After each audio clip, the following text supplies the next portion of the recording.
good? I'm gonna wait till a couple people fall up in here, man. But there's been a lot going on. First and foremost, I gotta go ahead and say rest in peace to Dick Gregory. To Dick Gregory, for real, man. We lost a real soldier, a real one. You know what I mean? They say he went to the hospital on some serious, quote unquote, unknown conditions, and then end up passing away. So we're gonna have to dig into that, because once you get to that status of an activist or someone that really stand for something, like, people gotta really pay attention to when you go into the hospitals and stuff. It's damn near like you gotta get some money allocated and put to the side for individuals like that, where when they get sick they can have like home care or something come to their house and try to take care of them. Because nowadays they go to the hospital with that type of notoriety in life, they're gonna make sure that you don't end up leaving out of that situation. But salute, Johnny Blaze, what's good with y'all? But how many of y'all done seen or checked out the whole Rap Radar interview with Jayz? Let me say, did you listen to Mozzy's new album? I've been listening to it. I haven't listened to the whole thing yet, but I've been listening to it. You know what I'm saying? But I want to see who checked out the Jayz Rap Radar interview and did y'all like it. First of all, I've been hearing a lot of people talk about that they wish Elliot Wilson and B. Dot didn't do the interview for whatever reasons. Kind of obvious reasons. People, you know, prefer to have people like Charlemagne or people like that, you know, question them. And to me, it's a double-edged sword, because they have different interview styles. Like Charlemagne, yeah, I'm not saying that he just reaches just for headlines. He's going to ask stuff that the people want to know.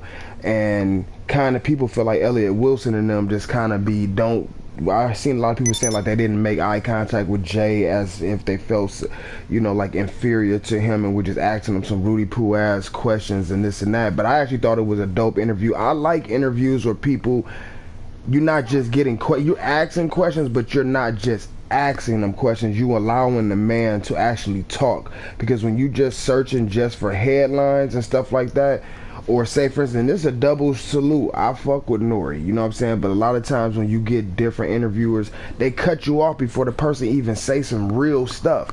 Now the person JS, let me ask you this: when you say they didn't ask him any hard questions, what questions didn't they cover, or he didn't even end up explaining? Because everything thus far, I think that's been going on with the Solange, with the Beyonce, I don't know, you know, to Kanye, he pretty much, like, Future, the lines, all that stuff, he pretty much talked about that. You know, everything the academics in him was talking about, the numbers, it pretty much seems like he pretty much covered all that stuff. Now, I thought it was a dope interview. You know, yes, maybe it could have been done by somebody else, but as far as the money phone stuff, like actually getting an opportunity to see his perspective towards what he wrote and put out to the world, I wanted to hear that, regardless if people think it's some lies, if you think it's some bullshit. You say you don't think Nori would have been a good fit. You know, like I was just watching the Bun B interview with Nori, and it was like, that was a long ass interview, but it was some time marks people was leaving in the comments where he was dead ass fell asleep drunk in the interview. But I know that's a part of the interview, like going there and getting fucked up, but that is a little bit quote unquote unprofessional. But that particular interview, I seen Bun B was, you know, trying to hold his ground with not allowing him to talk over him that bad. But sometimes it do just get annoying, especially when you can tell the artist is really about to say something and then he cut him off because he wants to hear something he wants to know, you know. But it's a double salute to Nori for revitalizing and doing his thing and, you know, getting himself in that position to do what he do. But I was glad to see Jayz even just give his perspective on different shit, you know what I mean? Like saying the money phone wasn't necessarily to like diss people, but I guess people got to put themselves in their shoes. Like, yeah, I've been there, I've done that. You know, that ain't money to us. But when I listen to things, I look at stuff from a different perspective. Because, like, okay, we had Bootsy, Future, Drake, a couple other individuals jump out when he made them statements, especially Bootsy. Bootsy kind of took that serious and then, in a way, kind of made it a regional thing, talking about, like, Mississippi, different places, that's a part of the culture. You know, that's what they do. To me, it's like Jayz, just like he said in that interview, everything he said not going to be interpreted kind of depend on the individual on how they interpret it. But Jay-Z, what he talking about, not going to reach everybody because it's really not for everybody. And to me, not saying that other rappers got to follow what Jay-Z say. They all men, they do what they do. But it's like, to me, it's like he talking to the bosses. He's talking to the successful rappers that know they got cultural influence in their area, to not put they listeners on the wrong track, which we know majority of the time these motherfuckers that be online showing money is not legal money. So why even influence someone to go down that road and show their money? Show it in a different way. Like, instead of showing 3,000-4,000 people that's subscribed to your Instagram that you only personally know 5 or 6 of them, open up a business, go put that money into a barbershop, try to invest to get a salon or something open, go put it into a car wash, or put that money somewhere into stocks. But everybody mind ain't to that point yet. I probably 10-15 years ago wouldn't have been to that point, but now, when you run across access money, you want to put it into money that's going to keep making you money while now you making money while you sleep. You know what I mean? So you say Nori just wants to talk and fuck that shit. I fucks with I actually, one thing that I don't like about the Drink Champs is just the fact that it seemed like now that they done went over to Revolt, I've been seeing them dropping like 40-second clips or half stuff. They trying to milk the hell out of it. I guess Puffy trying to get his shit popping over there, you know what I mean, and much success to him. I hope they end up doing it. But it just, as like the Little C's interview was supposed to been came out. The Lil C's interview was supposed to been came out. That's the reason why I took that clip and put it up, so it could have went ahead and piggybacked alongside with the interview. They said a couple days ago it was supposed to drop at 10 o'clock. It still ain't came out. So it's some unprofessional stuff going on behind the scenes there. And that's just an honest opinion and not a diss. Like, shit, I would be open to work at Revolt part-time and do some work, you know what I'm saying, if they need someone to help them at least do things in a promptly, timely manner. So what do I feel about what he said about Yeezy? See, that's a complicated kind of situation, because Jay-Z's saying, okay, he crossed the line and it's never been that far in between them talking, since that night. Now Jay-Z, in a way, it seemed like he's blaming it on that night, but Yeezy like, you still ain't called me, so that means Jay ain't been messing with him before that. So my thing is, what was the purpose of Jay-Z not talking to him prior to that night? Jay-Z's pointing out, okay, that night is what made him cross the line, and a real sincere conversation needs to happen. But what happened prior to that made them not talk? Was it just that Jay-Z didn't go to his wedding, or you hear about, Jay-Z kids don't mess with Kanye kids? And I was having a conversation with someone the other day about that. Like, I can understand from both perspectives. Kanye look at Jay-Z like, oh, that's my big brother, okay, so my kids should be able to play with his kids. That's, that's understandable. And then I put myself in Jay-Z's shoes. Say, for instance, if they don't like the Kardashian lifestyle and everything that come with that whirlwind, and what if they don't want Blue around that type of situation? Because as a parent, that is something that you gotta think about when you have kids and they start spending the night over people's houses and stuff like that. Or even if a kid want to come spending out of your house, a good parent is going to observe, like, okay, how is that household, what they got going on, is it a safe environment, is my child going to learn something over there that I don't want them to learn or see, that I'm not showing them in our environment at home here. So I don't, from both ends, it's like, at least on that topic, it's a couple other disputes, maybe if it's the money thing with Tidal, it's so many different things. But it just, to me, what was the reason why they stopped talking before that night? Because I guess Kanye, he took it to that stage and knew he was gonna get Jay-Z attention by doing that. But what's his name, he like, you bring up my kids, and when you say you bring up my kids and bring up Beyonce, to me, he didn't say anything negative. Like it's not like he went up there and cussed Beyonce out and called her out her name or nothing like that. But he did put the politics and the BS that's going on behind the scenes on the forefront for people to see. And see, but Kanye caught up in that whirlwind dealing with the Kardashians, so he not seeing life like everybody's seeing life.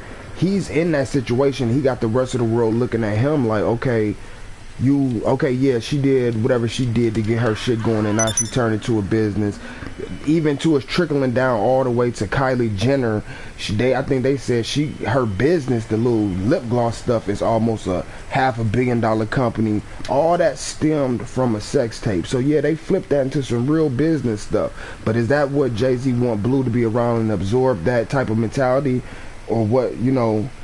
But you never know what's the truth or not when you hear the media talking about Beyonce and Kim beef, and you just never know what's really the truth in those situations.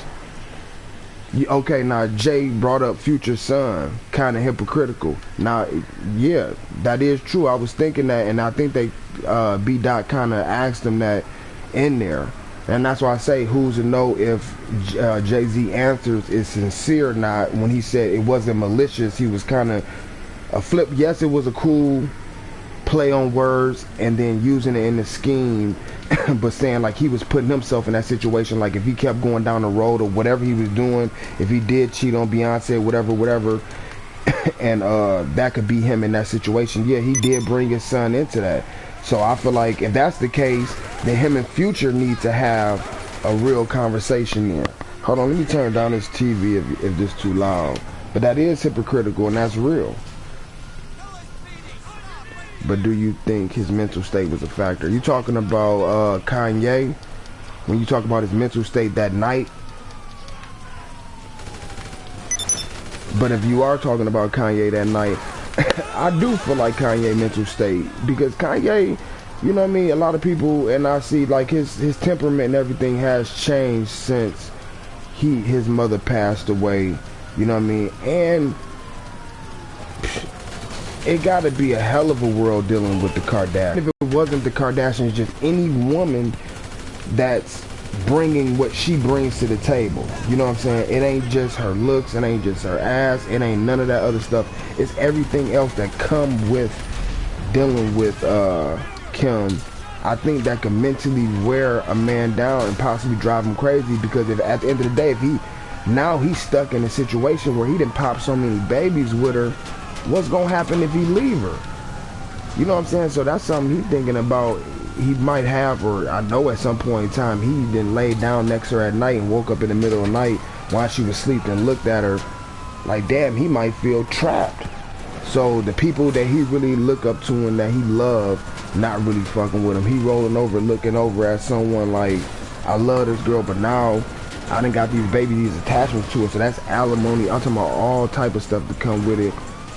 Not giving him excuses for his behavior, but that could be a lot on him, plus all the stuff that's going on in the music industry. If Kanye is as sincere as he say he is, and people doing all this fake stuff in the industry, which I totally believe, if he's really fighting for something that's beyond just a selfish reason, that shit can take a toll on you. Because think about the average individual that's not even going through half the stuff that Kanye is going through, and they damn near mentally about to break. They could just be with the girl that's fine as hell in they hood that's just requiring too much. You know what I'm saying? So that could be a whole lot. You say he probably about to go. What's all he got going? Yeah, that's a hell of a possibility. That's a hell of a possibility. But that was something I definitely was thinking too, that old boy just said about him bringing up Future's son, that's hypocritical about, Jay-Z to say that. Hold on for 1 second, let me see something right quick, because I should be able to change my thumbnail for this, but it ain't gonna pop up yet. But that whole interview, it was a lot of different things. Like even when, you got a lot of people saying how he was manipulating the numbers or mad at the fact that, because basically from this point on, any album that Jay-Z dropped automatically, oh my bad, JS, my bad.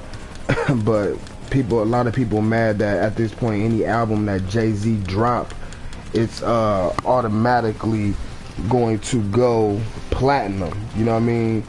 And him explaining that is like, it ain't my fault that he got himself in that position to work out that transaction. Is that fair to other rappers? Like, other rappers gotta get their business together. in that sense, if they want to be able to, regardless to whatever happens when you make this album, you automatically going to go plat.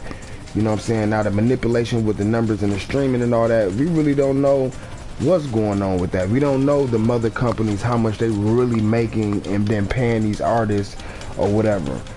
Because the music game then got stripped down so bad where off your actual product is so hard to make money. I'm saying if Jay loves Yeezy like he say does shit, he understands. Yeah, I believe so. But let me ask you this. If Jay-Z loves Kanye, let's say like you love your little brother, you love your little sister, and not to say that Kanye constantly doing stuff, but Kanye, you know, I'm not gonna say all the time, but Kanye, it's not that once or twice Kanye done had some things going on. How many times do you sit down with your younger brother or sister to have conversations with him when he said they get into it all the time? At some point in time, you damn near feel like, well, maybe I'm enabling this individual by constantly being their crutch. Maybe I need to let them live and learn on their own until they're ready to come back and really absorb the information that I'm trying to give them. Because if you give somebody some positive information, or you basically then gave them the blueprint, and then they constantly messing up, not saying that Yeezy messing up, but they going off the tracks that you sending them, how many times do you want to sit down and have that conversation with that individual?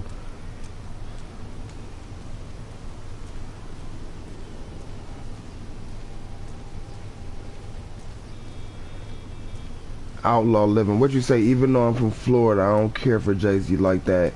He was talking to all them niggas who supposed to be at the top of the rap game and big baller. Yeah, I'm talking about you exactly right. There's no reason for Jay-Z to talk to anybody. Well, not too many individuals are financially, I guess, or then position himself in the corporate world at his status. So my thing is, who else is he talking to? He's so far removed from the streets. It's not to say that he can't talk directly to the streets.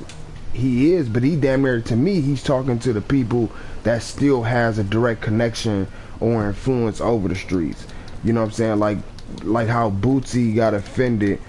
Bootsy would be the vessel, or Bootsy would be the messenger if he chose to be like, okay, I'm gonna stop influencing my fans to show illegal and do stuff online, or making this a priority. Like, this is a goal. This is something that I want, you know what I'm saying? Like, people breaking their backs, hitting licks, robbing their best friends, doing stuff, or going buying fake money and stuff like that just to show it online. Like, that's occupying too much time and mind space, like when there's other things that people could be focusing on or doing. You know what I'm saying? So, kind of in a way, to me, it's like he's talking to the people that's a vessel directly to the streets, as if like if it was the Boosies, he's talking to the Jeezys or whoever is a direct connection on the West Coast directly to the streets, as far as the trappers and stuff like that. Let's say, for instance, like not saying Nipsey Hussle sell or trap or anything like that, but people that's in that position, like, they still got the option as a man if they want to do certain things or not. But it seems like he's talking to them because they're going to be the ones that's actually going to talk to the people that's going to pay attention. I've never been the type of person, like, before YouTube, I didn't have social media at all. You know what I'm saying? So now YouTube is making me, I have to have a Twitter, I have to have an Instagram and stuff like that. You know what I'm saying? So it's like, it's different for me. So when I sit back and see either my peers doing certain things, and say, for instance, I hypothetically might know what's going on in their life, and they be like, I wouldn't have showed that, I wouldn't have did that, this and that, whatever.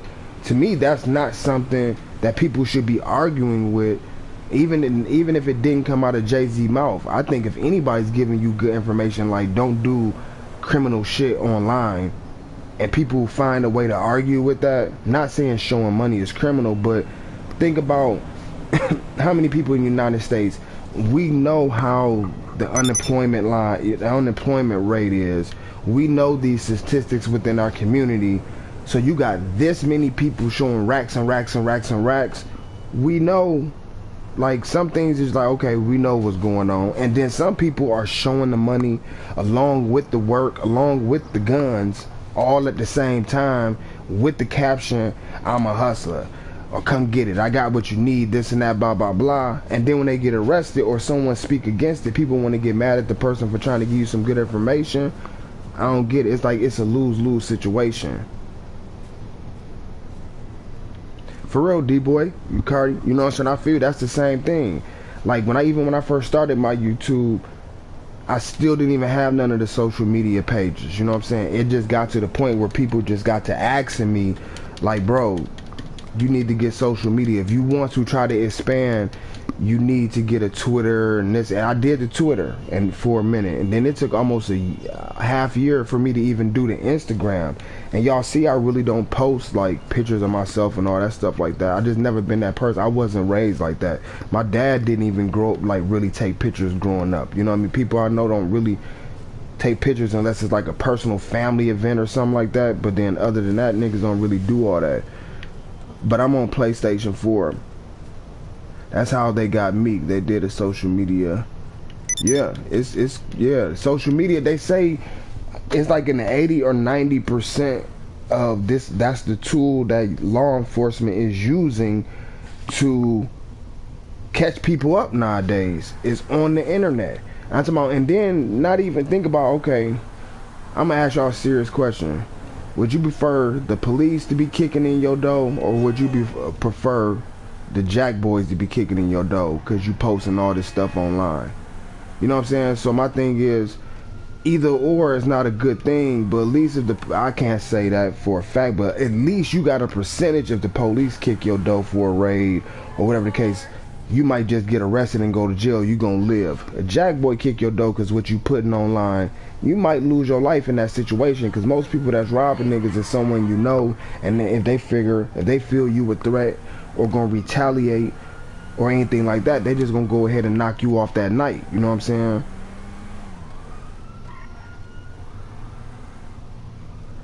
Social media gang, that's real. That's real. So to the people that's in here now, you know what I'm saying, like, tell me, what was y'all favorite parts about or parts y'all didn't like about the Jay-Z interview? You know what I'm saying? Like, one of my homeboys, shout out to my brother C out there in Oklahoma, you know what I mean, you know, plugged me up with the album. I listened to it a nice amount of times. I haven't, since it came out, like that week or a week after that, like went back and revisited it, you know what I'm saying? But I appreciate it this time, and it was just, to me, it was just so many complaints. But we live in that world now where before, a lot of people that, and you know, this is something that people say all the time, people that didn't have no voice at all have a voice now. You know what I'm saying? And when we say like middle America, we talking about the game then reverse. The rap game used to be the quote unquote white kids in the suburbs were intrigued with what was going on in the inner city in that life, so they was buying into it. Social media have totally reversed it, where now, since they're the majority, it made them the popular. So now it's like it's trying to flush out the street dudes. You know what I'm saying? and this another thing I wanted to ask y'all. What have y'all ever thought about? You think that rap is purposely created to be a young man's game? Have you ever thought about it? It's purposely created that way? And the reason why I say it's purposely, like one day I was just sitting back thinking, I'm like, man, you know, if you catch a young brother or a young sister that's in the hood doing this and that, and not even saying hustling, just got talent or semi-talent, you know they're going to be more willing to take a BS contract just to get that advance money because they think they rich. But the older that particular artist gets, they might be more privy to get an attorney or not take that deal or want they masters and this and that. So to me, it sounds like, to me, I think in hip-hop, it's purposely kept a young man's game and purposely make the culture not care about its veterans. And the hip-hop game has so much of an effect on the black community or the community of hip-hop, period. It trickles down to the streets, and this is the reason why people don't really care for their OGs and stuff like that. But at the same time, a lot of OGs was giving out a lot of bad game as well.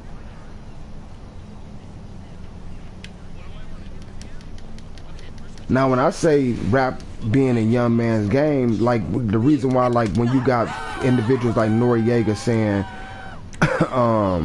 he want to make sure he keep a platform for the legends and stuff like that, because it seemed like once people get over a certain age, you know what I mean, people, they all would, like E40 said, you know, it's gonna be a new nigga next year. You know what I'm saying? They always finding a new one, and I think it's purposely done that way.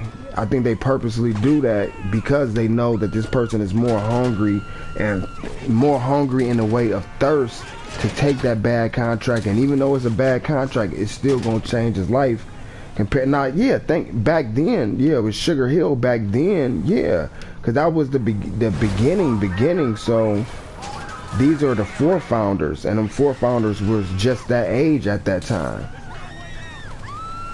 You know what I mean? But it's like after hip hop started getting some legs and started trying to build some, you know, longevity a little bit, because I'm of the age of seeing the whole phase of when my parents used to say, man, rap ain't gonna last long. Rap ain't gonna. Is that like an undercover police car in that red Benz truck? They got undercovers on here now. Yeah, times have changed. But yeah, people don't necessarily just need deals and all that. But I'm just so surprised that,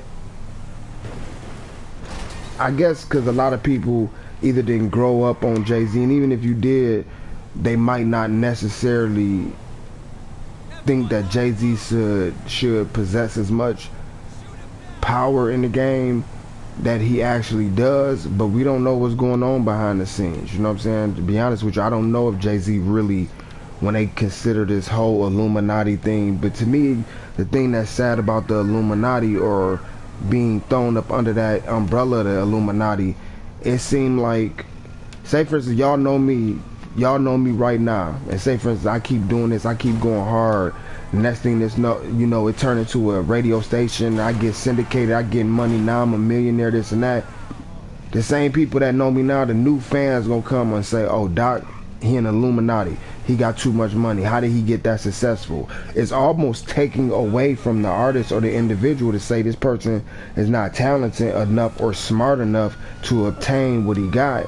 He had to, not to say that people don't sell their souls, but at the same, did I catch the bum beat? Yep. I wanted to do a video on that, you know what I'm saying?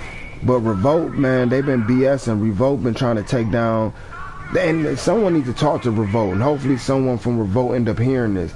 But they need to stop trying to take down people videos that got clips of what you call that, the drink champs in there. Because at the end of the day, when Nori and them was putting their videos on Play It on YouTube, it was getting way more views than now that they putting it on Revolt TV.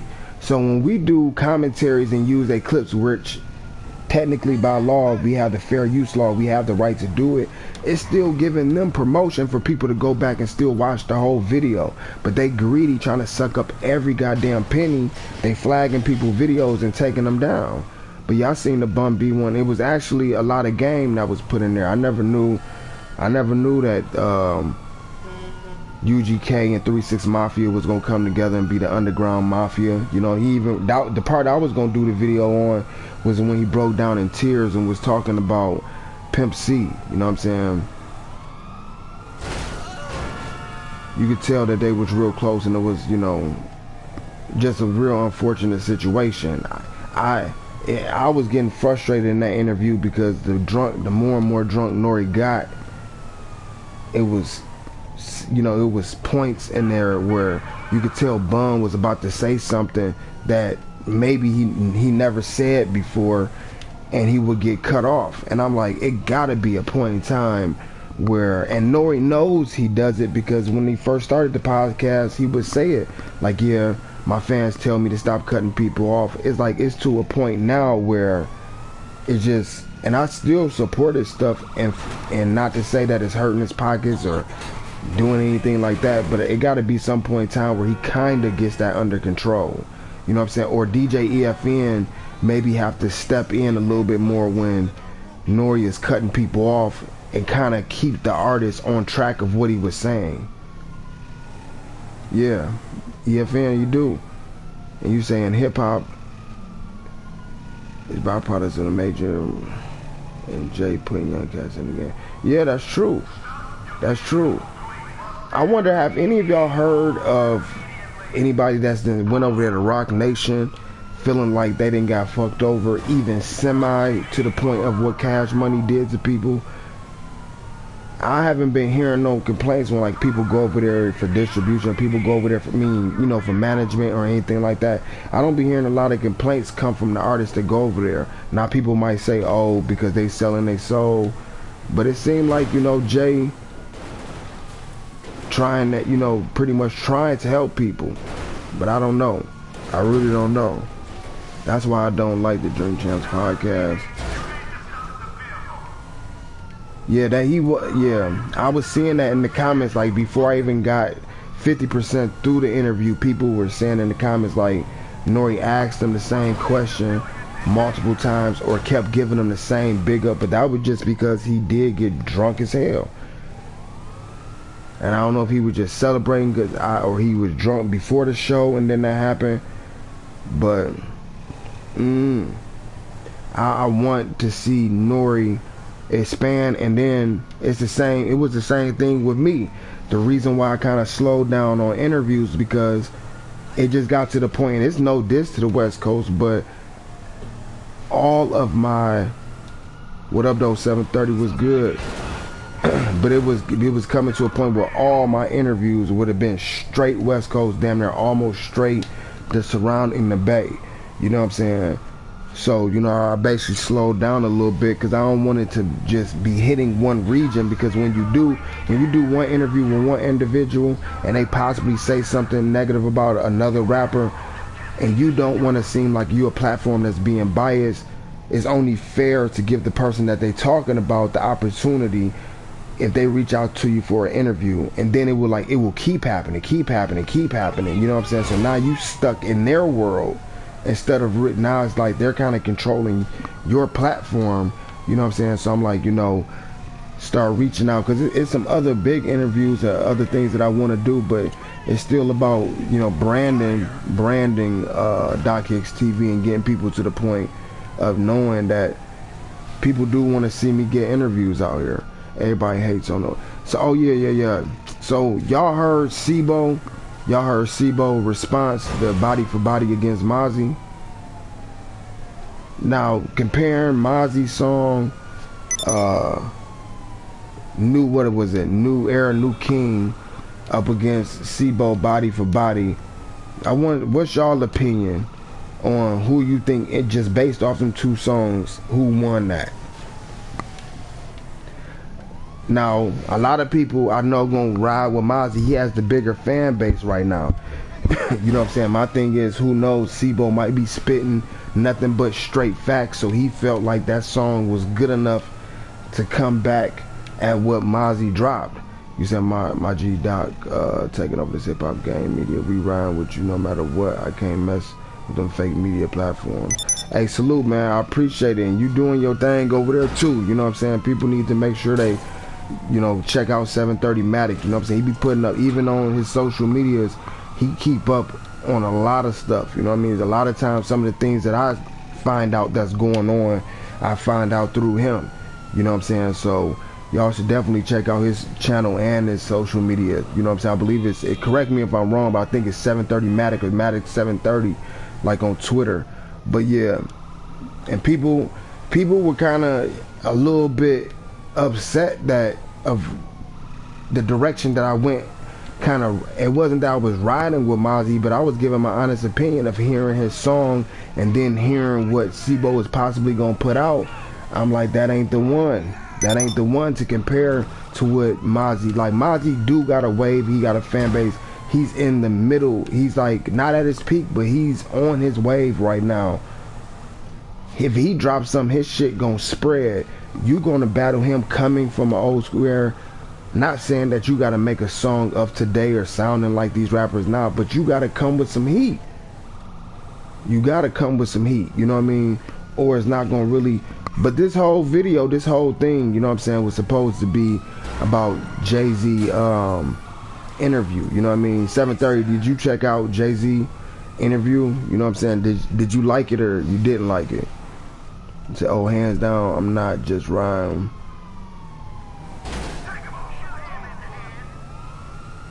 Oh yeah, the OG. I'm talking about most people that know me. Like, I grew up listening to, you know what I mean, of course, Dr. Dre and all that, but everything a byproduct that was just popping during that time, from the Spice Ones to the Brother Lynch Huns to the Seabos, the Loonies, Drew Down, Richie Rich, of course, Pac, you know what I mean? I listened to Biggie and all that, but me growing up, I listened to way more West Coast music, you know what I'm saying?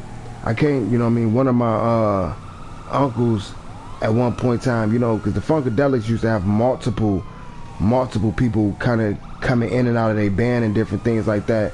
I can't think. I wish my cousin BG was listening to this right now, because he could tell me what our uncle name was that was like used to fuck with the Funkadelics. But long story short, you know, growing up in a household full of music and all that stuff like that, I automatically adapted to the West Coast beats because it reminded you of the Funkadelics, them bass lines and all that stuff. So, but I did listen to East Coast music as well.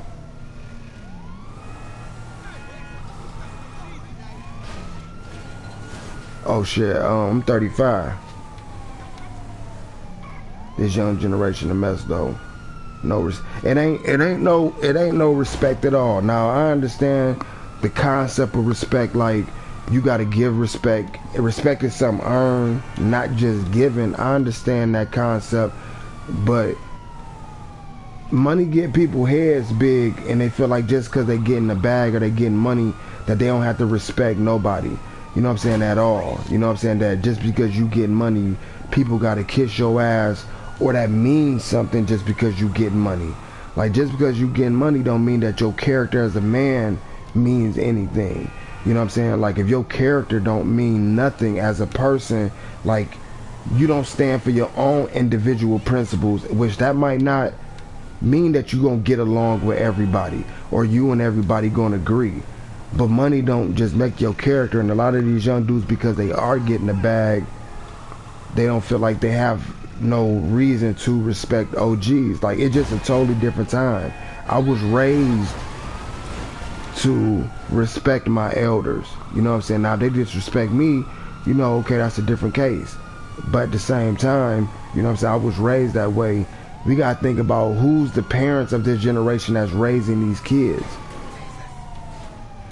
And that has a lot to do with the reason why they don't respect they OGs, probably because of the shit that they seeing they OGs doing. They OGs probably running around acting like they friends or not really showing them nothing. Like, a kid don't know no better, but a kid can tell when they got some type of authority around them. You know what I'm saying? They can tell it just off a look, by the sense, the aura and everything that you give off. So shit, you know, if you don't demand respect as an adult or an OG, not demanding it in a fear type of way, but by your actions and how you carry yourself and what you bring it to the table, people don't just automatically, it should just in this world be some level of respect anyway. But just in the rap game, it don't just mean that people just gotta respect you and dick ride you just because you an OG from their town that did what you did during that time. Jay-Z is going to fuck everybody in the end. That Sprint deal is pure fuckery. Damn, I'm supposed to be able to get up in here. I think social media plays a big part in this disrespect. Yeah, it does. It does, because people can say whatever the hell they want to say with most of the time, no repercussions. A person can come to your page, your channel, say F you, your mama, F your dad, granddad. You know, a person can come and say the most disrespectful thing and then just hit back and clear out of their app and then go on about their life. There's no repercussions to it. It's like, and I don't condone violence, but until people start having some repercussions to their actions, like back in the day, we didn't, you know, and I ain't that old, but you didn't have that opportunity. If you was going to disrespect somebody, either they heard it through somebody else or you had to personally disrespect them yourself. You know what I'm saying? And either way, if they heard it through somebody, that means you were close enough for them to get back at you. At some point in time, it was going to get addressed. Now, a person 2,000 miles away from you could just totally disrespect you, and then nothing is going to happen from it. But someone just said something. You said that Sprint deal that Jay-Z did, you said it's pure fuckery. When you say he gonna mess up everybody in, what you think? You think he gonna rape their pockets and just throw people to the side, or you think they just not gonna have an opportunity to flourish and he not gonna focus on them? Like, what do you mean by that? But ultimately, to me, just to wrap that up, as far as just the actual Jay-Z interview, me personally, I liked the interview. It was a dope interview. Now, who's to say, yeah, if it was done by somebody else, who's to know if some of the sidebar information that we got from him he would have even had the opportunity to say it.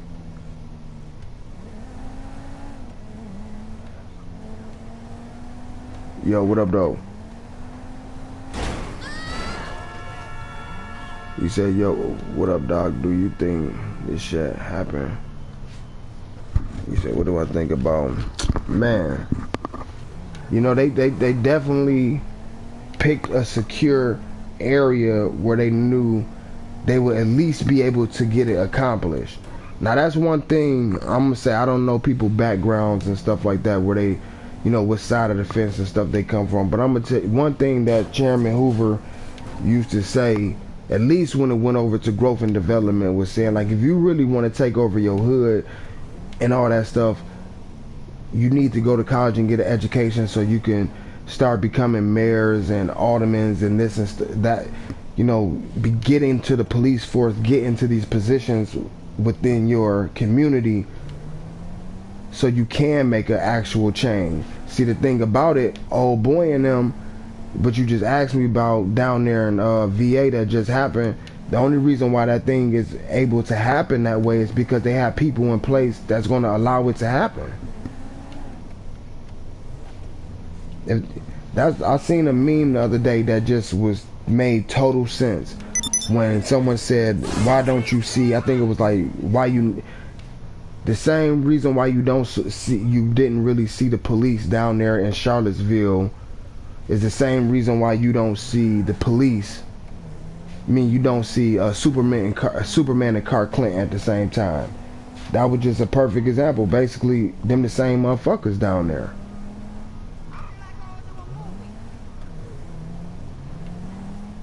So they got some form of an organization, but all of this stuff, the reason why things is going so hectic and we don't know if we've seen the peak yet, you know, and when I say the peak, I don't mean like worse than how it was back in the day, but all the racial frustration that we seeing in America right now, we don't know if we've seen the peak yet or if a real full-fledged racial war gonna pop off or not.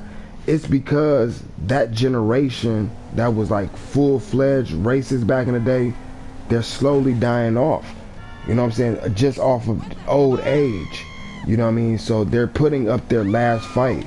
They really putting up their last fight and really putting up, you know, using every method that they can as far as just programming through TV, keep displaying certain things to keep people frustrated and mad. You know what I'm saying? They doing a lot because just think about in 20 more years, a lot of them people that was still alive during that time back then, they definitely going to be gone. This is going to be their kids or their grandkids that's coming up right now. And they have hate in their heart, but it ain't as severe boiling hate as the ones from way back then. Like, I want to know how y'all felt about, y'all seen what Irv Gotti had to say about the Kardashians. He was kind of blaming the Kardashians for what was going on. Not 100%, but blaming the Kardashians for what was going on with racism in America right now.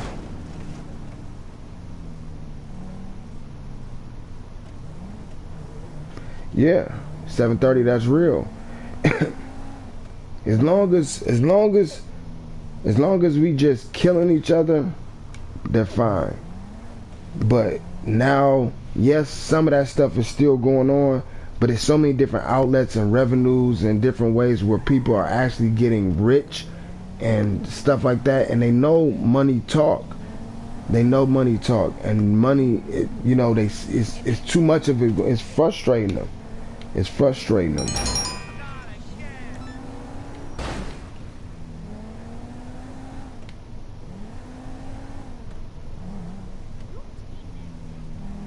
You said, what about the monuments of, do you think? Yeah. Yeah, definitely. Definitely. D-boy, yeah, definitely things like that need to change. Well, let me see, hold on. I don't want to really 100% answer that question because I need to, maybe you could send me a link or something so I can have a little bit more information on what you just asked me before, or you could type it and let me know before I really answer that question. You know what I'm saying?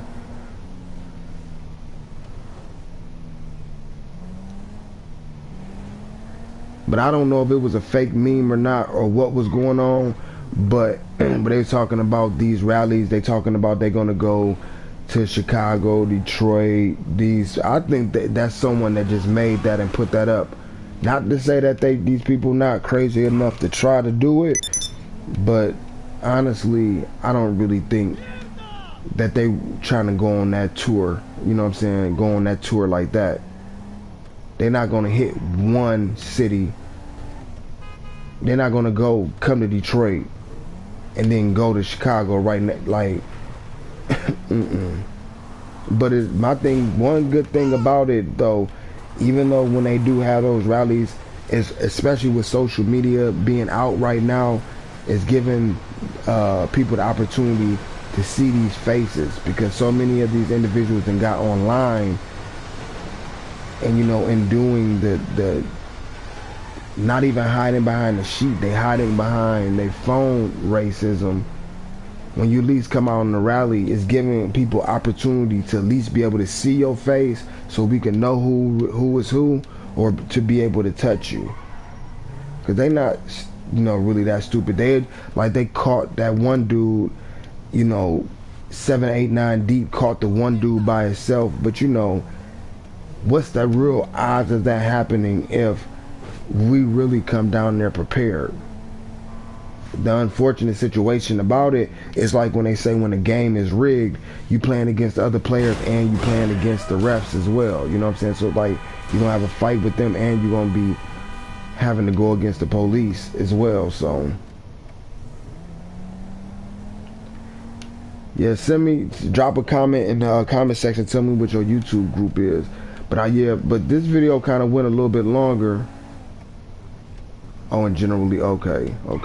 I'm about to log on to my Twitter. I'm about to get up off of here, man. But I appreciate y'all. I just wanted to tap in on that Jay-Z interview and everything like that. I need to check out, I seen they said like Future responded again to Jay-Z. I want to see what his response was about Jay-Z using his whole situation as an example for what could happen. But yeah, regardless to Future trying to play the cool role and still putting money next to his head, Jay-Z using that as an example, regardless if it was malicious or not, was a hell of an uppercut. Because don't no real man that really care about his kids or really love his kids, even if him and the mom is getting along or not to say that child shouldn't be have the opportunity for the mother to move on and be in another loving environment. But the stage that Sierra's putting his son on with that man, that shit gonna hurt. It's hurting. It's gonna hurt him. And it's gonna either make him reflect like, damn, I messed up, or whatever the case may be, or it'll make a person keep making it. I got Twitter. Doc Hicks TV, or I am Doc Hicks, either or. KKK always good. Oh yeah, but JS, you think about it, it's certain places in America that stuff ain't going down like that. That's where a lot of the clash, even within the black community, towards certain topics that's dealing with race, the reason why, so many people like kind of clash. Hold on, clash on their opinion towards stuff. Because different people from different black people from different regions, we don't go through the same experiences and the same stuff. Like, I literally went to Alabama A&M and went to college down there for some years. Within my first semester down there, I was talking to this dude. His name was JR. He was from Montgomery. You know what I'm saying? Within that first year, like, he said something to me I had never heard no one say in my life. And I can't remember 100% what the conversation was about, but he was just like, something blah blah blah, but he just was saying like, yeah man, because the white man still runs stuff around here. It blew my mind, coming from Detroit, 90+% black. Even the times I, you know, stayed in the metro area and stuff like that, you know what I mean, still majority black. Even the police officers and everything is black. So it's like, not to say that there's no racism. Racism is in a whole totally different way. It's like in a discriminatory type of fashion. It's not being able to get jobs or constantly getting pulled over if you in certain areas. But the actual threat of feeling like when you leave the house someone might try to hang you or rush you and do stuff like that, like, no. And a few places I've traveled in the world, I don't feel that same energy everywhere. Not to say that it's not. I've heard Ohio was hella racist. I've heard that Ohio was hella racist, but the times I've been there, I haven't felt that. The times I've been in California, I haven't felt it like how I felt in the South. And that's really a crazy situation. That's still, because there's still a lot of blood down there on people's hands. There's still a lot of blood, you know, and that mentality is really just bred into people, where they don't see nothing wrong with it. That's just like when you just get people like that just don't respect life and they just become a killer. They don't see nothing wrong with taking another person's life because they don't respect life. It's the same type of mentality when you just got people that got that much blood on their hands from just racism being embedded into their culture. They just don't see nothing wrong with that mentality at all. They just see that's how it is. It's supposed to be.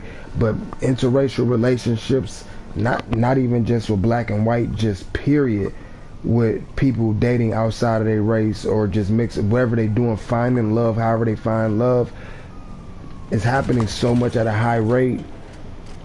You know, all that stuff is reasons why we just seeing a lot more outbursts and outlashes right now.